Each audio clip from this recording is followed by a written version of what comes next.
getting to call the family and tell them that, and then go back in and tell the patients, or tell the patients like, this is what your mom said, and this is what your husband said, and whatnot. So I really felt like the nursing staff and the healthcare professional staff really got to step up. But it does make our job, it made it substantially more challenging. But now we are allowing one visitor for 24 hours, except in our COVID positive patients' rooms, which is, I think, really beneficial for everyone. So they're able to help make sure that they have the TV on the right station they like, and just help with the little things.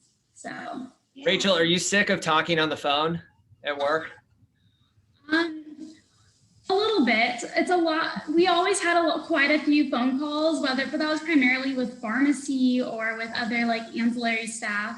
And now it's like 3 times the amount of calls with family. But it's so important. I don't really mind getting to talk with them, because it's how the families get to know the information about their loved ones. So yeah.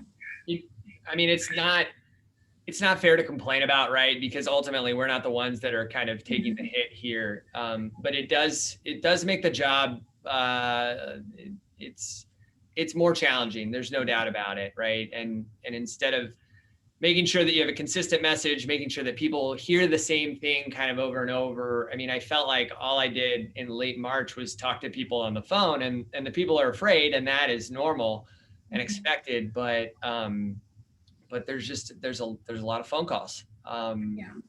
And I think it's frustrating for family too, because they would rather just be at the bedside, right?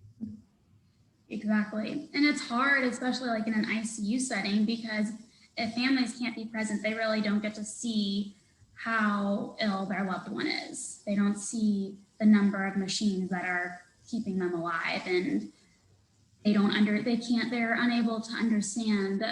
I mean, rightfully so, if they're especially not in healthcare, they're not able to understand exactly what's going on. And sometimes seeing things really helps a lot of people. So I think it especially helps whenever someone's doing poorly, right? And so if they're getting sicker and things are not going in the right direction, it just helps to be in the room and have a sense of what's going on, and not only hear the tone of what everyone is saying, but kind of see what your loved one looks like, and just to kind of feel it. And if things are going well, there's no problem. It's right. It's like, okay, well, this is routine, although I'm not sure there's much that you deal with that's routine.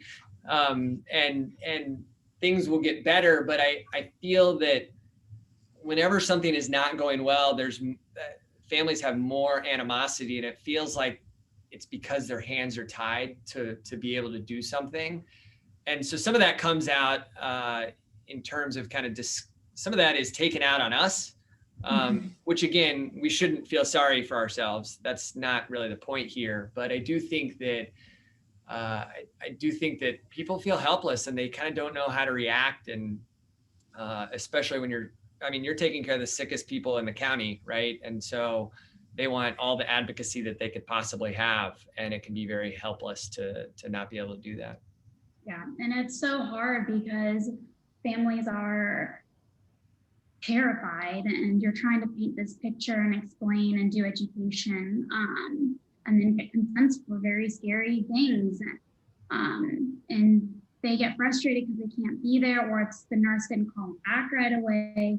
And we try to put out little fires and be like, I understand they're probably in your loved one's room trying to keep them, like stabilize them. Like, I will try and reach out and see who can give you a call, and just trying to ease them and explain, like, this is not what we want either. Like, we would love for you to be at the bedside. Well, I wonder if with this new way of working, and maybe it's not a fair question to ask, but I'll ask it anyway. Do you feel like Superman, like more excited to go to work and navigate this, or does it make you sort of less interested in it because it's so scary? You want to go first? Yeah, I'll take that one. I mean, I think that we have a duty to our patients, right? We want to take care of our patients. We want to see them, we want to give them the chance to get better. For those that aren't getting better, we still want to take great care of them, no matter the situation. You know, I think early on, it was hard to feel like Superman, right? I mean, I remember a sense, I think it was March 11th. March 11th was kind of the day when a lot of things in this country shut down. The NBA was canceled, the NCAA was canceled. Tom Hanks got COVID. And so all within like an hour. And I'm sitting reading stories of Italian hospitals that are just completely overrun, and having ventilators set up in the OR, and just what sounded like a complete disaster. And you know, at that point, we kind of didn't know what was going to hit us, number one. And number two, if we're going to have enough equipment to keep the staff safe. I think it was really hard to go into a hospital when you weren't sure if you personally were going to feel safe, and expect to kind of carry the baton of courage to others. And so I think that, you know, it was really hard at first. I think it did kind of create a sense of camaraderie among old friendships, even among the staff, like, okay, like this is where we work. This is what's going to happen. We're going to make the best of it. But I don't think that there was a setting where we didn't feel awesome about it at first. How's that? And so, you know, did it give us a chance to reach out to old friends who are across the country and kind of hear how they were doing, and get a sense of other tips and tricks, and talk to everybody that you know? Yeah, definitely. But I would say initially, especially, it was very hard to be enthusiastic. I mean, I think we had a lot of adrenaline, but that was rooted in fear more than anything. Yeah, that makes sense. Yeah. I don't really feel that the superhero situation was ever like, we never really felt like, I mean, at least I never felt like we were all wearing capes. It was kind of just our call to duty, and we chose this profession, and how are we going to take the best care of our patients and do what we can. It was, at first, it was very scary going into work, just kind of nerve-wracking, and everything was changing very fast. Like 1 minute, this is something you're doing, and then 3 minutes later, you're getting a new policy in your email about something. And so it was kind of challenging at first, kind of navigating how to even take care of our patients safely. And I feel like now it's kind of more, we're making it more of a routine. It's not something earth-shattering. We're just trying to make it, we're trying to normalize the situation more, which is weird to say. Yeah. Right. Rachel, was your unit really quiet for a while? I mean, I know you guys have really sick people, and some of them have respiratory illness, right? But with elective things kind of going by the wayside for a little bit, it felt like the hospitals cleared out. So initially we canceled all like unnecessary surgeries. So a lot of like bypass surgeries, valve replacements, things of that nature were canceled initially. But then we would cancel them, and then they'd be brought in emergently. So they came out a little bit sicker. So our unit our census got a little bit lower initially, but it never dropped. But pretty soon after, the entire hospital actually opened up another ICU. We turned our medical ICU into the COVID ICU, and then we opened up another non-COVID medical ICU. But since we've closed that one down, and we've been doing like a lot of shuffling. So we went from a hospital with 6 ICUs to 7, back to 6. But I feel like our numbers never really dropped too much in general. Yeah, I mean, I kind of mentioned there was a race to, not a race to cancel appointments per se, but a race to try to keep people safe, which resulted in canceled appointments. And so our numbers went way down for a little while. But then they've kind of steadily crept back up, and we're worried that we're going to see people that didn't get cancers diagnosed throughout March, April, May, June, because they were worried, or because surgeries weren't taking place, or all of these other sorts of things. And now we're kind of seeing that fallout as a delay. And so, I mean, it is kind of, business is not as usual, but we've got to do something, because we can't just sit around and wait for all of the bad things to happen, and then we deal with that as well. And so, there is this, there was a big drop, and now there's kind of a steady climb, and trying to right size that is an interesting process. Yeah. Did you get to do more research right at the initial part, or was it more just trying to navigate the situation? Yeah, I probably should have, right? Yeah, I mean, this is like oh, gee, I should have gotten that done during COVID. It's interesting. I think that everyone's life was so different that I think some people found a way to be incredibly productive, either in their personal or professional lives. Other people were just kind of scrambling to figure out what was going on, especially those with kids. So I would say, yes, sort of, maybe not as much as I thought, but that's okay. We're going to try to give myself a pass on that one as a part of 2020. Britt's nodding her head. I think you get that. I think everybody can have a sense related to that. I mean, there are upsides, right? Like not going in a couple of days. I don't mind the remote work every once in a while, or even a couple of days a week. I miss the in-person meetings. I don't necessarily miss the commute. I enjoy getting to have lunch with my family and breakfast, no less. And so those are great things. But yeah, strange times.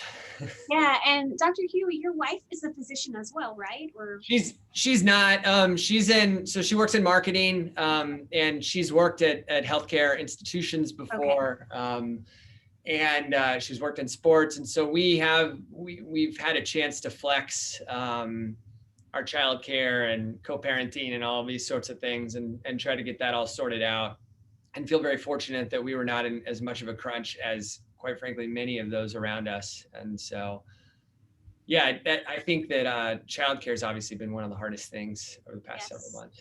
Retweet, as the kids say. That's right. Well, somebody just asked a question in the Q&A box that was actually my next one. And I'd love for you both to talk a little bit about what role your faith played in this process. How did it serve you as you navigated all these changes? Rachel, you want me to keep going? I don't care. Yeah, no, I'll take this one to start. I mean, I think early on, there was not this sense of kind of superhero sense of like, God's gonna let me do this job and be awesome at it and nothing's gonna go wrong. I think that would be a nice story to write, but I can't do that. It just didn't work that way. I think that, for me, it was interesting. I mean, we lost our sense of in-person community at church. And I think that affected my kind of personal faith journey as well, but it was replaced is not the right word, but we're going to use replaced with a small group that we really connected with, and one that I was, again, kind of de facto leading. And really what we were trying to do there was really just reflect on the themes that people were feeling each week, what the Bible had to say about that, maybe a word of encouragement, trying to understand how there were bad things happening in the world, and yet we were supposed to persevere, which I think religion and Christianity has a lot to say about that, right? And so I think that was ultimately something that was very helpful. I will admit there was not a sense of, I just didn't get to the, I just didn't get to this like moment of, I talked to a buddy who told me that Christians should be on the front lines, acknowledging the risks, facing death with the perspective that it is gain. And that was pretty good. And I just wasn't there. Yeah. I mean, I think that, my buddy was referencing Paul, right? Talking about being in prison. For me to live is Christ and to die is gain. And early in the pandemic with a lot of uncertainty, I was not a huge fan of that concept. I could understand it and I could read about it, but I was maybe not quite on board. The Sunday school answer of like, oh, Jesus is going to be enough to fix this problem was really not getting me there. And so I think that,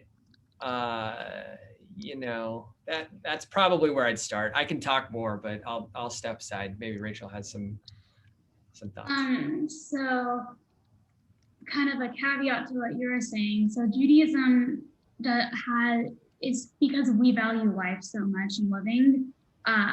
It's kind of different because we feel like we cannot be able to do the mitzvot or commandments to honor Hashem or our God if we're not alive. And so just kind of a different perspective on how we view that. But Judaism is a practicing religion. So it's kind of, we have all these 613 rules or laws that we're supposed to be able to practice. And that's how we're able to honor and have our spirituality and whatnot. And most of what we do, because it's all a practicing religion, is in community. So we can't pray unless we can't do most prayers unless there's 10 people or a minyan, because you have to have a community to be able to do things. And so that, obviously we haven't been able to do that, to have that community sense. So a lot of things kind of went by the wayside. There's been new rules that the rabbis have come up with on how to be able to still perform these mitzvot or commandments without breaking the laws that we've had for centuries. So, and it's also kind of challenging because there's three main sects of Judaism. So there's Reform, Conservative, and Orthodox. Orthodox are the community that on the Sabbath, their Jewish holidays, they don't use electricity, they don't drive, they don't work or do anything with money. And so obviously that was a challenge when everything went to social media and Zoom for things, because they were unable to do that. Conservative and Reform were able to adapt and they were doing things on Zoom, but it's just very different in that sense. A rabbi was one of the sermons I was listening to, they said that Jews are uniquely situated to endure the world at its worst while insisting that it's at its best, which I thought was a great outlook on it, because Jews have historically just been persecuted so much, and we always have a positive outlook in trying to figure out how we can still practice and honor Hashem and perform the mitzvot. So, yeah. I love that. I love that you both had a quote handy from like a role model or somebody that you like share a faith connection with. I think that's really cool. It's interesting. I mean, I think that the other part of this question is kind of how does that tie into work, and what, through your faith lens, how did work appear differently? Perhaps, I don't know, maybe that's not part of the question, but we're going to go with it. I mean, I think that, Rachel, you probably have a similar feeling here, but I sort of feel like I see horrible things happening to people all the time. And so COVID's not really changed that considerably. I think the rest of the world is now seeing horrible things happen to a lot of people on kind of a mass basis. And so, you know, this is obviously a question that really gets at people's faith and kind of their intrinsic being a lot of times. And I think that these are things that I probably think about a lot, just because it's a part of my job. It's a part of people with cancer and people who die of cancer. And so, you know, I think that's something that hasn't changed. And if anything, I'm kind of like, hey guys, I've been here all the time, which is sort of, again, pretty dark, but that's how we view the world sometimes. Yeah. Yeah, I would agree with that. It's nothing earth-shattering new that we're seeing, because we've seen, unfortunately, terrible things. It's just a little different viewpoint on it all. Yeah. Wow. it's sort of like, I'm really lucky to be in this TCU bubble, which we use that phrase quite a bit. And it's helpful to remember that you guys out in the world are seeing people in their hardest moments every day. It's kind of not a new thing for you. So I'm really glad that you could spare some time with us to share that. It's kind of related maybe is I would just love, this is one of my favorite questions to ask students. What do you love about being Jewish or Christian? And we just had another question pop in about whether or not COVID has tested your faith. And so if you want to tie that in a little bit, you can. I think you've kind of talked about it, but tell us what you love about being your own faith tradition. Rachel, you want to start with that one? Sure. What I love how it's such a community.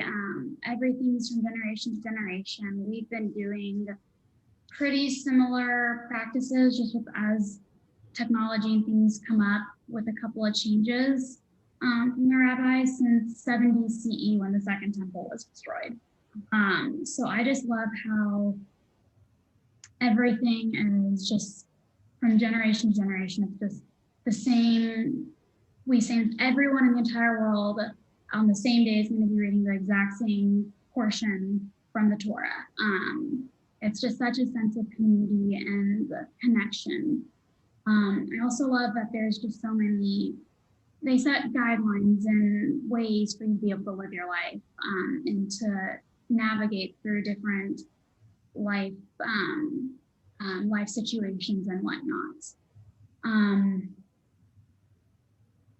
And how I see that, repeat the second question, sorry. I think that's good for now. I might give you another question in a second. Yeah, that's a great start. Thank you.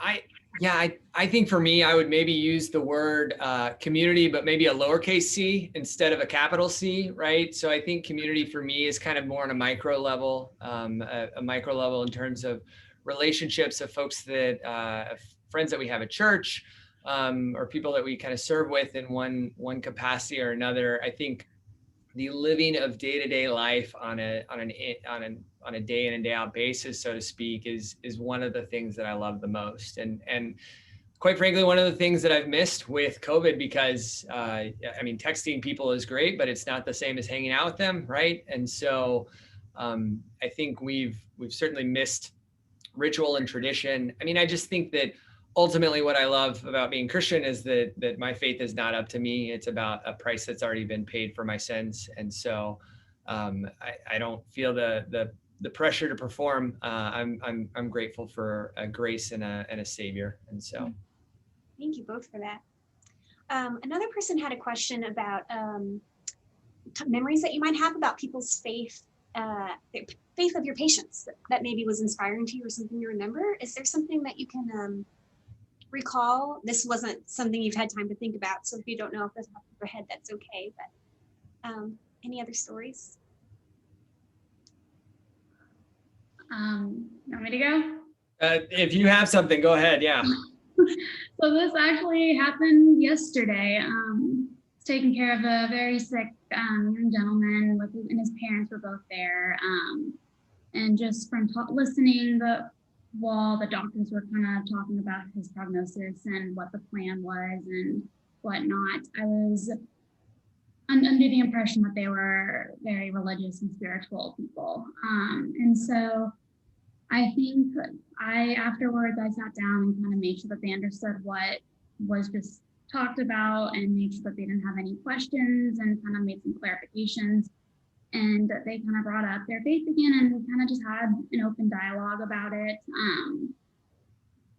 Because they were Christian and I'm Jewish, and I could not speak to everything that I felt needed to help ease their spiritual anxiety that was going on. I ended up calling the chaplain for them.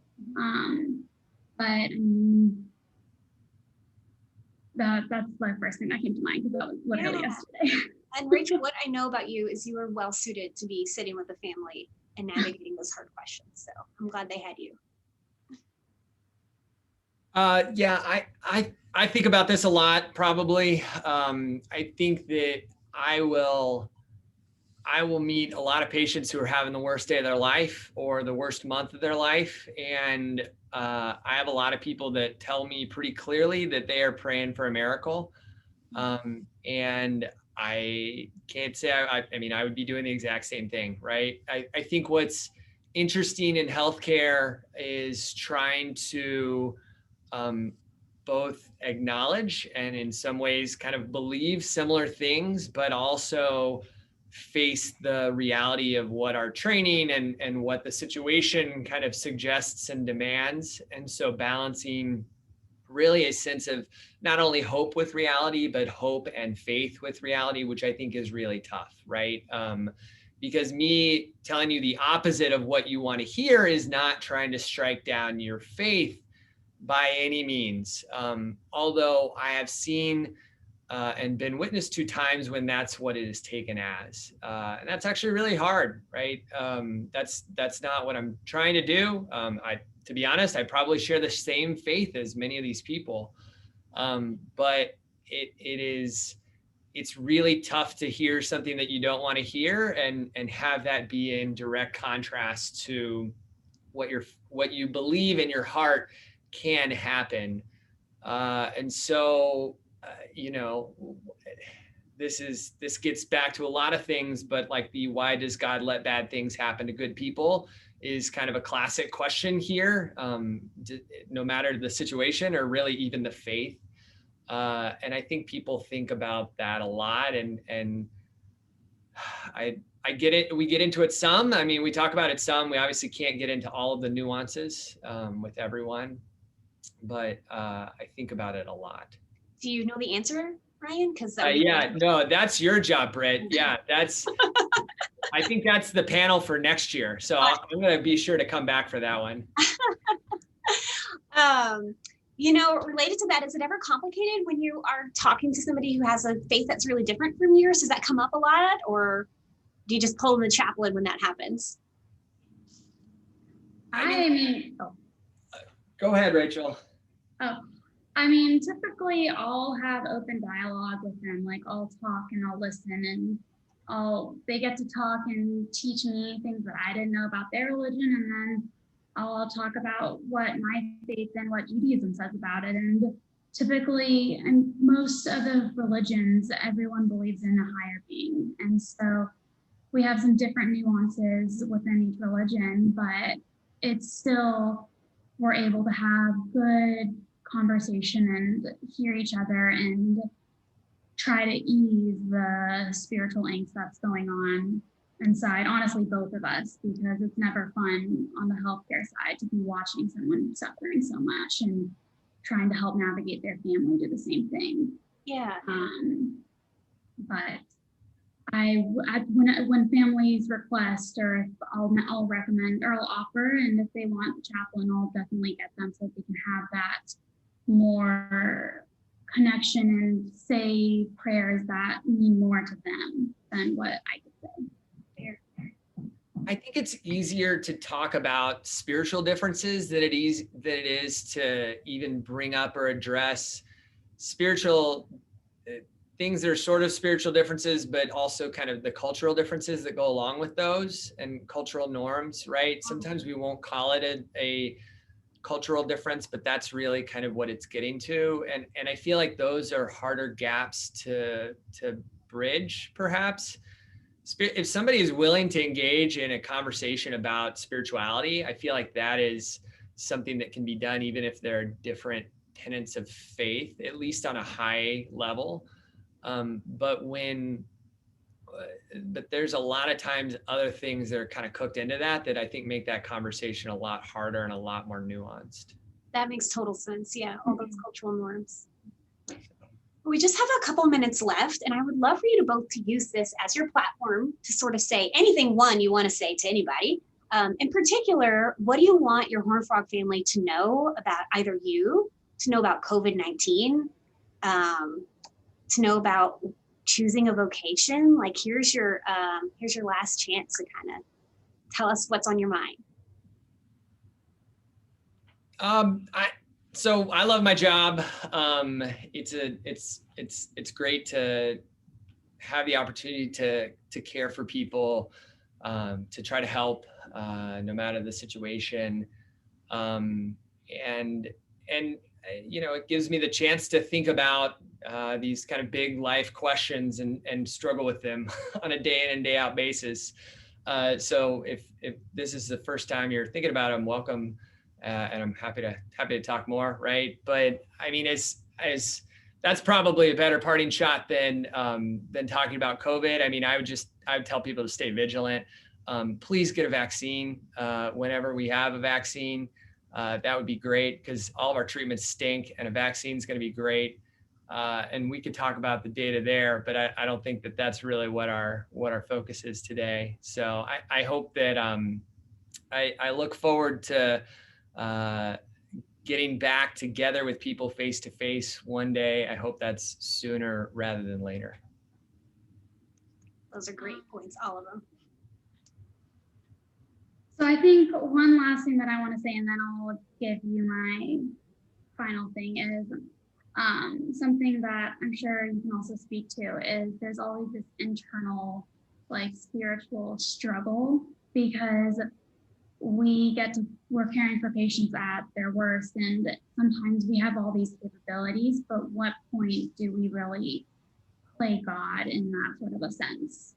Like, if we're bringing patients back from the dead and putting them on these machines that are acting as their heart and lungs, like, what point do we kind of cross that line? But then it's always nice to be able to remember that we were gifted with that knowledge and education from someone higher. So I think that's really comforting. And then in regards to closing it out, I guess CDC's, all the guidelines are always changing. So just follow whatever they are saying and keep up to date with them.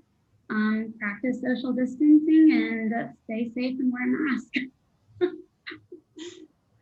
Fair. Well, I've put this link up in the box a few times. We have a survey that we would really love for people watching to fill out so that we can get ideas for what our next events should be. So as you're signing out, friends, please click on that link. It shouldn't take you more than a minute to fill out. But I'm so grateful to both of you for your time and for being really honest about hard things, your faith, a national pandemic, like international pandemic. These are big questions, and you both have been so honest and open and generous with your time. So I can't thank you enough.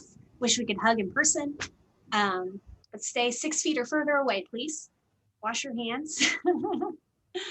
And thanks. I guess that's all. Thanks, Britt. Thanks, Rachel. This has been great. Thanks for the invitation. Yeah. Wonderful. Thank you. All right, everybody. Thank you out there. Have a good one. Take care. Bye.